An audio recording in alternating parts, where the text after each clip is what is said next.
Alright everyone, this is Scaro. I'm back with another video.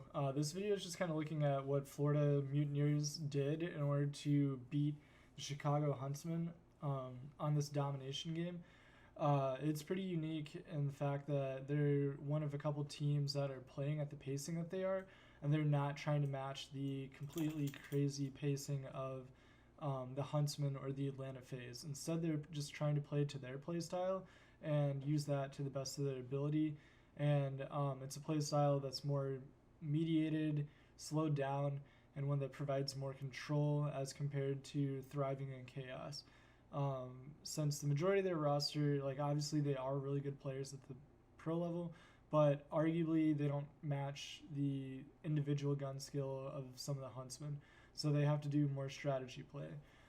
So I highlight a few moments during this series, or mainly this map. I don't really extend it beyond any of the other maps in this series, even though they do end up reverse sweeping. Excuse me, reverse sweeping the Huntsman here. But I just mainly wanted to highlight this map since it kind of covers everything that the Mutineers do in order to just be that team that beats Chicago, and how they were able to do that since it is a lot of what they do. So the main things that I just want to highlight is kind of the pacing that Florida plays at when they push to neutralize a flag. Most times they have two people doing that, and then Florida's also holds like a line as a team, so they push as five, and if they don't really have that established, they don't really push at all. So they just kind of slow down their play style, wait for respawns, and just play cutoffs and trades and respawn, which not a lot of other teams are doing. And that's really seen well in this next hard point that they're in this series. So if you go and watch it, Florida runs this pairs for most of that. So if one gets killed, they have somebody to follow it up. And they don't really push anytime other than when they have somebody else to push with them. The other thing is Florida is also willing to back up on a map. Many teams, they just don't stop running, which is kind of the hallmark style of the Huntsman and Atlanta. So they just keep pushing, and Florida is willing to take that step back and kind of regain their control over the map or reset and clean up their half before pushing up. So those are the main things I wanted to highlight. I'm going to cut into the actual portion of this, so we'll do that right now. So basically what ends up happening is Florida and Chicago are still trying to get control of this mid-map. What Chicago's wanting or trying to do right now is just hold this line. They have people top hazard, and they're trying to regain control of street. We can reverse this back a couple kills. So all the teams kind of collided mid-map, and we're about to see kind of the fallout of the situation. So what ends up happening is the kills go in favor of Chicago. So Chicago takes the opportunity to push up. So Arcides pushes through. He kind of had to because somebody knew where he was at, so he's going to die either way. So this is his best opportunity to escape the situation. We have a player come over here and spawn crates. So this player ends up trying to OE. So this is kind of the point where the map falls apart for Chicago. It doesn't happen immediately, but Chicago's still getting their kills mid-map. But you have, and we'll kind of see this play develop here. So Chicago ends up committing two people towards the spawn here. They have the one guy neutralizing the flag, Envoy. Envoy was an absolute beast in doing this for this event.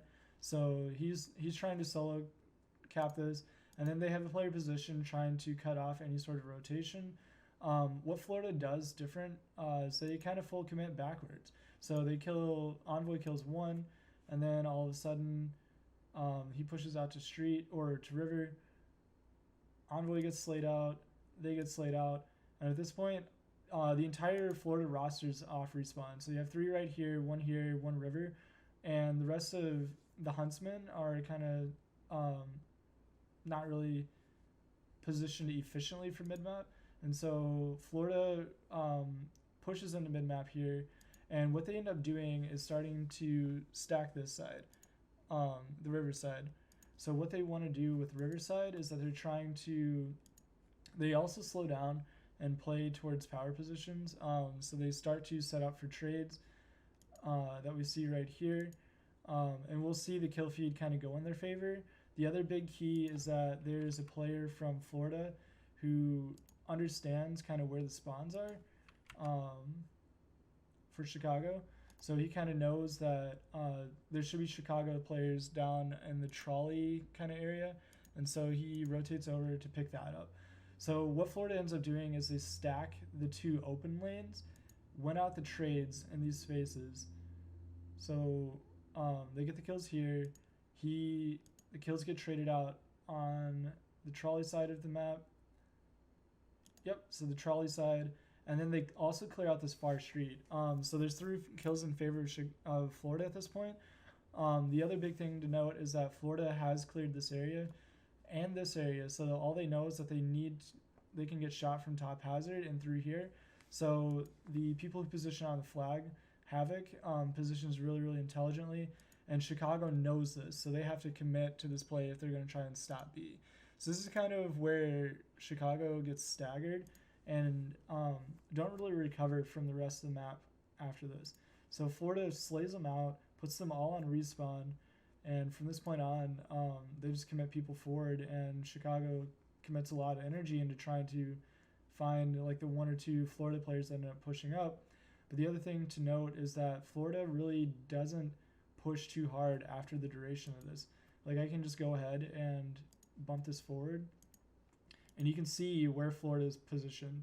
Like they just got killed out, but most teams would just be sending us some random guy here, but instead they're just resetting on the map and just trying to get back this control, not really allowing Chicago to push out.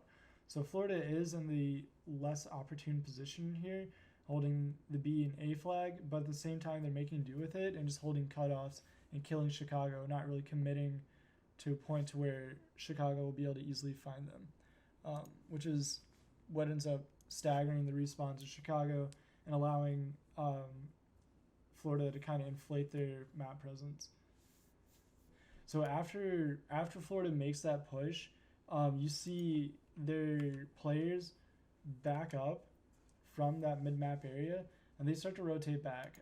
Mox is looking for any guy who kind of gets a spawn outside of the normal, and then you have number 4, who's Pristini, is kind of picking up this alley so that he can continue to apply a little bit of forward pressure, and then Skies rotates all the way back in order to reset kind of where that line of operation for Florida is.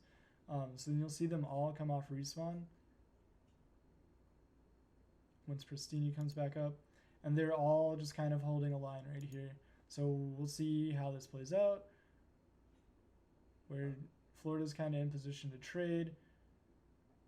Chicago's trying to make one giant push out, but they'll be stopped as Florida just kind of separates them out and just kills them off one by one. The other thing to point out in this situation is Florida's situational awareness. So what's happening right now is that if this play goes in the favor of Chicago, Florida runs the risk of losing this map. So the kills are kind of even right now, but Florida spawns in by crates, and Chicago kind of gets mid-map presence, especially with this kill right here. So what Florida ends up doing, instead of rotating back, they have 2 people that spawned in. This third person rotates to try and pick up this alley here, and the other 2 play for the A flag. So they work together. Since Chicago is probably only expecting 1 person to commit to this play, the 2 work together in order to kind of cut off the spawns for Chicago that happened a little bit later. So then what ends up happening is that even though Chicago got the kills up front, they're lacking and behind. They lose that cap and get neutralized, and then all of a sudden Florida's able to still have map presence. And now we'll see this play out, where Mox gets a huge kill on our cities. Now Chicago has no flag, and Florida are aware of where those spawns will come in, and so they start to set up. So you have number 4, Pristini, showing up in order to kill the players coming off spawn out of cargo, and this is just GG's for Chicago at this point.